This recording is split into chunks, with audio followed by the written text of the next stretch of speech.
کیا تعلیمی ادارے اب میدان جنگ بن چکے ہیں؟ اسلام آباد کی یونیورسٹی میں فائرنگ اور آرمی افسر کی موجودگی کا اصل سچ کیا ہے؟ سرحد یونیورسٹی اسلام آباد کے باہر طلبہ شدید احتجاج کر رہے ہیں، لیکن آخر یہ تنازع شروع کہاں سے ہوا؟ رپورٹس کے مطابق معاملے کی شروعات ہراسانی کی ایک شکایت سے ہوئی، جس کے بعد HOD کو معطل کر دیا گیا۔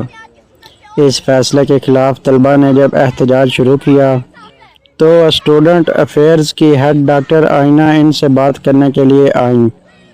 مبینہ طور پر تلخ کلامی اور بدتمیزی کے بعد ڈاکٹر آئینہ نے اپنے شوہر، جو کہ پاک فوج کے افسر ہیں، کو کال کی۔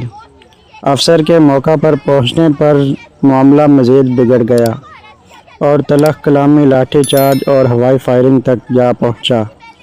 واقعے کے بعد متعلقہ آرمی افسر کو فوری طور پر تحویل میں لے کر ملٹری لا کے تحت تادیبی کارروائی کا آغاز کر دیا گیا ہے۔ فوج کا موقف ہے کہ انصاف اور تادیبی نظام پر کوئی سمجھوتہ نہیں ہوگا۔ آپ کی اس واقعے پر کیا رائے ہے؟ کمنٹس میں ضرور بتائیں۔